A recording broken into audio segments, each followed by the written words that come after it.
Hello everybody and welcome back to another video. I'm SocietySucks and today I'm checking out You Have No Idea How Weird Giraffes Are by Casual Geographic. It's true, I have no idea how weird they are, but I'm about to find out. You know you shouldn't have clicked on this video, because now you're going to find out what giraffes sound like. You went your whole life thinking they don't make a sound, but you bet giraffe they do. Okay, that is not real.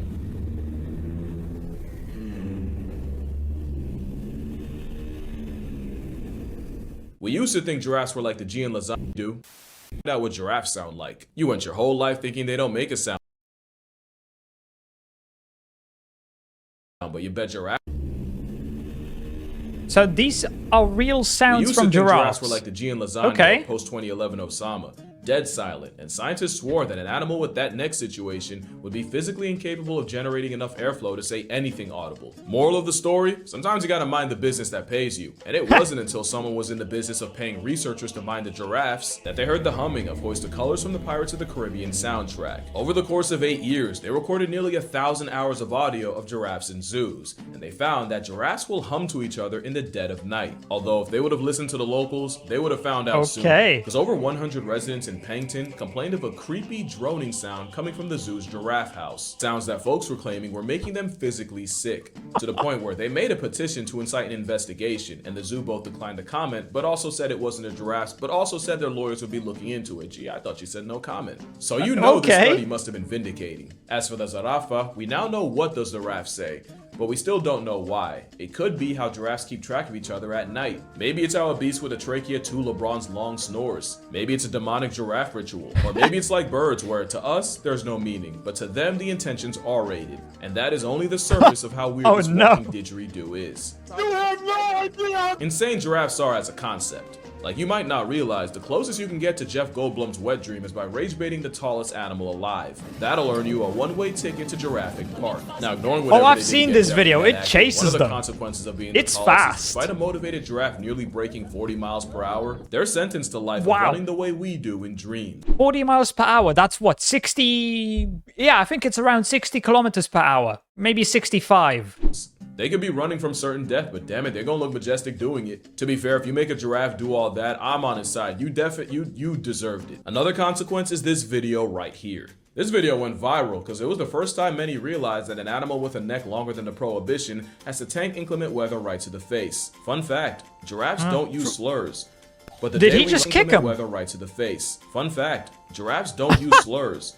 But the day we learn how to ask one how's the weather up there in Giraffes, they'll start. But nature didn't completely leave them out to dry. I mean, obviously. Obviously these things defend themselves somehow. Those iconic giraffe patches also have a network of blood vessels that's like a built-in thermostat where they can expand to release warmth to stay cool during the heat of day, but can also constrict and hold heat in times like when they have to raw dog a rainstorm. Also, the nature of being the tallest means it's actually more dangerous for them to lay down in the rain than just stand up to the storm. Now, the chances a giraffe gets struck by lightning are very, very low. They're still 30 times more likely to get touched by Thor than a human. Now, the chances they get electrocuted on power lines is slightly higher. To be fair, that's human intervention and poor design. That's not their fault. Especially because having a neck and legs longer than a Monday in August already comes with problems nothing else can relate to. Giraffes have one hell of a childhood, and it starts with them getting dropped 6 feet flat on their face. Literally airdropped into existence on their heads, because once again, a mother laying down to give birth would be the easiest lick of a lion's life. Also, as babies, we had doctors laying down to give birth face. Literally airdropped into existence on their heads, because once again, a mother laying down to give birth would be the literally just easiest fall lick down. of a lion's life. Also, as babies, we had doctors to slap us into breathing. Giraffes get the ground. To their credit, at 6 feet, 220 pounds, the Zarafa Kafa can find its feet in only... That thing's already big. It just comes out that big? Like, what? See, immediately my mind goes to, wouldn't there be a chance of its neck snapping if it's falling from that distance, from that height? Like, if it falls wrong on its head, could it not snap its neck? But looking at this, yeah, I don't know how a giraffe would even snap its neck. Let's just move on. 30 minutes. But they get reintroduced to their ground several times in the process. And in only a few hours, the baby giraffe can run I shouldn't laugh, with but its mother, which isn't a luxury, because there are many things to run away from as a newborn giraffe calf, and more than half will get snatched by actual predators. Luckily, the mother will defend them to the death, and a kick from over 2,000 pounds of motivated motherhood will leave a lion lying on the ground permanently. They have sharp hooves the size of dinner plates that's instant attitude adjustment to any predator. Ooh, that's a concussion. And of course, having legs higher Imagine than it just student loans gives them more tramples range you. than most animals are ready for. It just sucks. It's one thing being kicked by an animal, especially one as big as a giraffe, but getting trampled by it, that's what's really gonna send you to God. When mama ends up being the baby's biggest op. When I said the mother defends them to the death, it just sucks when mama ends up being the baby's biggest op. When I said the mother defends them to the death, sometimes she's the one delivering it. I have seen too many mothers trying to scare off lions only to end up river dancing on their child. Like the operation was a success, but the patient died. It takes 14 months for a mother giraffe to birth. It was a success. Mothers trying to scare off lions only to end up river dancing. She's the one delivering it. I have seen too many mothers trying to scare off lions only to end up river dancing on their child. Like the operation was a success, but the patient died.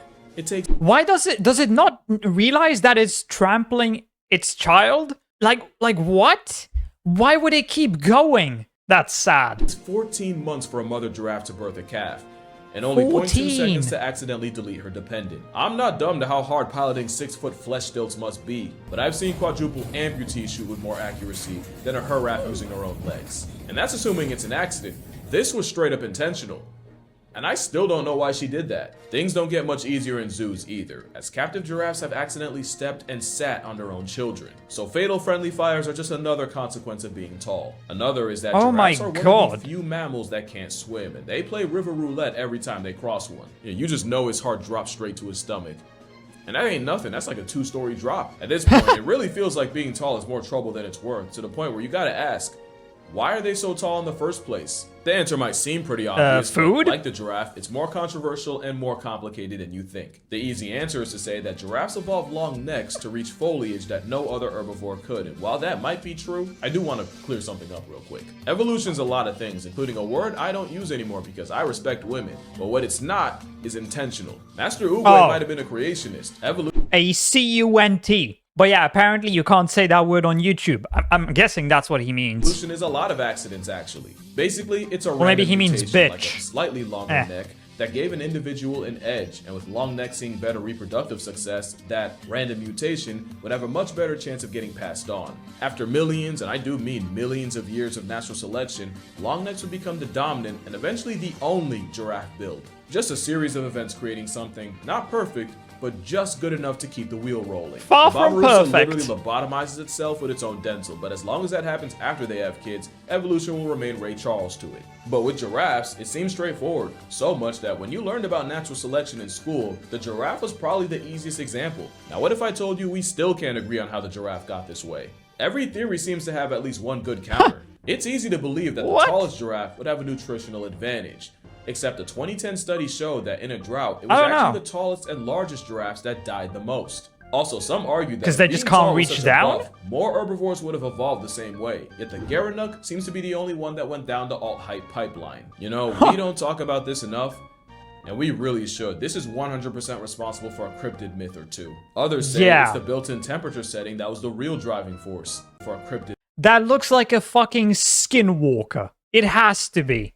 Myth or two. Others say it's the built-in temperature setting that was the real driving force. A popular theory is that animals live by the 3 F's, and the long necks, if not for food, must be for, except if it was for female validation, you'd expect the males to have disproportionately longer necks. But even though the males are physically bigger, it's actually the females that have more proportionally impressive necks. Which actually led to another theory that the neck work was actually to support the female's high metabolic demands while pregnant. There's even a theory that the giraffe's neck wasn't even the main feature, that they evolved long legs first and the long neck came after so the giraffe could still reach water. Maybe not the strongest theory, but for sure the funniest. But to me, there's likely no one thing, more like a combination of things driving the giraffe to be what it is now. Except I did leave one thing out, because even with feeding and forking, there's a third F word that's just as important. In 1996, a long-dead relative of the giraffe was discovered in China. Discokerixesha looks like the modern version's reflection in a funhouse, and scientists say the thick neck and even thicker skull were used to violently... that looks like a... what was it?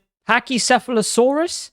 The dinosaur with the head that, you know, like head-butted things? This looks the same. Headbutt each other. Almost. And scientists studying its anatomy say that not only would this half a giraffe have head-butted harder than any other animal, including dinosaurs, but being built like a sledgehammer and behaving like one is proof that the giraffe's neck was more about fighting than food. And while I'm still sure it was a combination of different pressures, I can see it being for fighting. You've definitely seen giraffes fight like two inflatable car salesmen in a turf war. As goofy as it is, they do damage. That's exactly what those are for. Those are ossicones, not horns, but ossified cartilage. Basically, if your ears got bricked up, no mortar. Those ossicones are great for bludgeoning their opponents into oblivion. They're also good for butting a female in the bladder to make her pee so he can taste test it and assess her availability. Don't let the lower frame rate fool you. Those ossicones genuinely tear each other up. So it's like, by the way. Now the difference is, like a mace. Antlers shed them once a year. That's not blood, that's moose velvet. Giraffes don't. Not just because the cones are fused to their Jurassic skull, but also giraffes breed all year round, which means they gotta be ready for smoke all year round. Like, you don't even know, Giraffe Fight Club genuinely goes crazy. Its leg they have rules. What? First one, I've already broken. So we'll just talk about the others. Giraffe fights are brutal as hell. It's basically boxing mixed with Mortal Kombat. Watch two bulls trade blows. Eventually, you'll see a giraffe feint, counter, and uppercut. The fighting style even evolves as they mature. Younger males usually swing for the biggest target, being the ribs or the rump, but older, seasoned bulls often chip away at their matchup by targeting the legs. Not only because weakening the legs is the fastest way to fell a tower, but a giraffe that gets his leg broken is immediately disqualified from the gene pool. That's a career-ending injury for Buddy. But look at it this way. There's a lion pride that's not gonna believe. I mean, if a giraffe breaks its neck, it's dead. Like, there's nothing it can do. I'm quite sure. I also think that if a horse breaks its leg, you have to put it down because that's never gonna heal. I've heard that, but I don't know if that's actually true. You can correct me in the comments if you know. Their luck. Giraffe fades are so devastating that they rarely even get to that point. In fact, most times, giraffes are weirdly ethical fighters, and I'm so glad I get to talk about that now. He just steps on him. Players where they have a preference between swinging their neck to the left or the right. And what's crazier is, they'll actually respect each other's preference. In sparring matches, they'll line up head to tail if both fighters have the same preference. So like if two southpaws line up head to tail, both parties get to practice swinging to the left. With the same logic, if one's a southpaw and the other's orthodox, then they'll line up head to head with the right favoring fighter on the left. And if during a spar match, one giraffe swings too hard and his momentum puts him out of position, both sides will stop, realign themselves, and briefly start again. That is mighty gentlemanly. It's a mutual respect you wouldn't expect from a camel leopard. That's not the only point in the giraffe's code. Giraffes also believe in weight classes. Researchers watching quickly realized that males will go out of their way to fight opponents as close to the same size as them, and will reject matches with males noticeably smaller. Instead of an easy win, sparring giraffes will go for the fair fight because skill-based matchmaking is not a human concept. Giraffes are even known to follow the bar fight phenomenon, where if one pair starts sparring, that seems to get all the other giraffes to start running it. And rarely do you see any giraffe attempting to cheat. Arguably, the only questionable action is older bulls will sometimes interfere with and break up fights between youngerlings. Some say it's the old heads playing referee. I think it's straight hating. I'm not even kidding. Older bulls will meddle in fights, and I'm sure it's to keep any one male from getting too comfortable and confident, because a cocky male is a problem for everyone. But yeah, that neck and those cones are good for more than just drinking from the golden fountain. And while males using maximum effort is straight blood sport, like bro is not waiting on a bell, he's waiting for him to stop breathing. Done. For the most part, males keep it peaceful. He's done. A little too peaceful. There's another interesting fact about giraffes, and before y'all get mad at me, all I ask is that y'all hear me out. Because male giraffes have a special way of making up after a fight, and that has caused controversy in ways I'm sure the giraffes did not see coming. Giraffe sparring matches have been known to end with the two bulls caressing each other's necks and lightly nudging each other. It's believed it's how two males reinforce their bond and standing in the overall group. It's really no different from guys dapping each other up after a pickup basketball game. Basically, I'm good. I mean, we good. That's what I thought. Until his 4-foot pink lightsaber came out and he tried to mount the other. And it's that kind of behavior that's people saying this portrait mode stretching the neck unicorn is one of the gayest animals out there. Non-derogatory. Apparently, enough of these necking competitions come to a conclusion with at least one of the males doing so as well. Sometimes to completion. Sometimes they arrive long after they show up. There was a study in Tanzania on the social life of the giraffe, and in over 3,200 hours of observation, the team witnessed 17 instances of male-on-male mountings. The number of male-on-female, 1.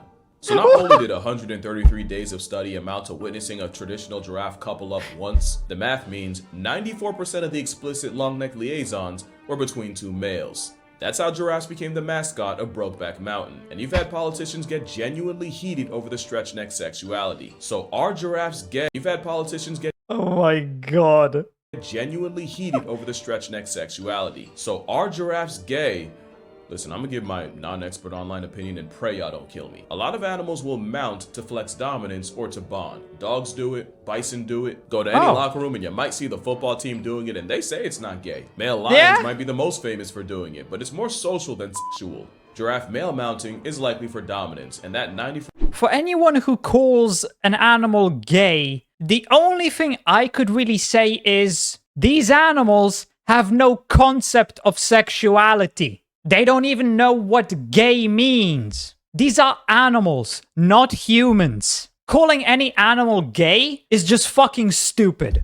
4% is probably more about giraffes being rare to witness actually mating in the first place than 90% of giraffes just swinging the other way. I do think it's a little bit of putting human traits on an animal with no concept of gay. Yeah. Like you gotta remember, we are the only species on Earth that goes out of its way to say pause. Giraffe don't give a Literally. They might give one. Jokes aside, male giraffes can mount each other without it being sensually explicit. The same way they can taste a female's bladder assets without, being into that. But with a giraffe, they might do gay shit, but I don't mean gay. And that's on being an ally. But like I said, the kosher camel is so much weirder than you think, and that's not a joke. Giraffes are kosher. Like I said, calling any animal gay or saying that they somehow understand same-sex relationships, it just shows you're a fucking idiot. It really does. Biblically accurate. Bet giraffe on that. How about the fact that we only just found out that there are actually 4 species of giraffes, and we only know that because a conservation group decided to test their DNA for funsies, and that test showed that the northern, southern, reticulated, and Maasai giraffes were all completely different species. In total, there are 7 subspecies of the giraffe. Some are endangered, some are critically endangered. See now, you done took the giraffes for granted. I bet they didn't even tell you that some are silently going extinct. Experts literally call it a silent extinction because while you weren't paying attention, the Kordofan giraffe is silently getting cancelled. And the new being about to be in past tense, which would be a shame because giraffes are like nothing on Earth. Which is another fact, giraffes have the strangest cousins. The pronghorn antelope is actually... What is causing them to be endangered? Is it humans or is it just nature being, nature? more of a giraffe, and the okapi was nature's first day using Microsoft Paint, and it's basically the giraffe of the jungle. They're just too weird to not get a video of their own. So that's gonna do it for this video. Drink water, hug your mother, that's it. Touch grass, hug your father. If you're like me and giraffes dropping is your newest concern, I'm gonna be donating to the Giraffe Conservation Foundation. Link in the description if you'd like to as well. What's and the reason? See y'all in the next one. Yeah. เฮ้ยสงสารมัน I mean, that's this guy's fault. He got way too close to that giraffe. He was asking for it.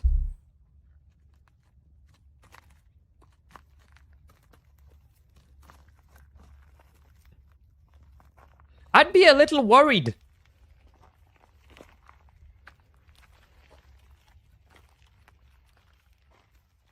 Just keep calm, move on, hope it loses interest. Okay, so I'm checking this online, and the population decline is because of things like habitat loss, poaching, civil unrest, and climate change-induced drought. Sucks, but what can you do? I don't really have much to say to this video other than saying once again, animals aren't gay, because they don't even understand the concept of that. Being gay is a human concept that only applies to humans, not any animals. And if you think it does apply to animals, you're a fucking idiot. There's nothing more for me to say. You're just stupid. But anyway, that's it for this video. I hope you enjoyed it. If you did, please consider subscribing and leaving a like. If you want to see more reactions, check out this video right here. And with that, I hope I'll see you in the next video.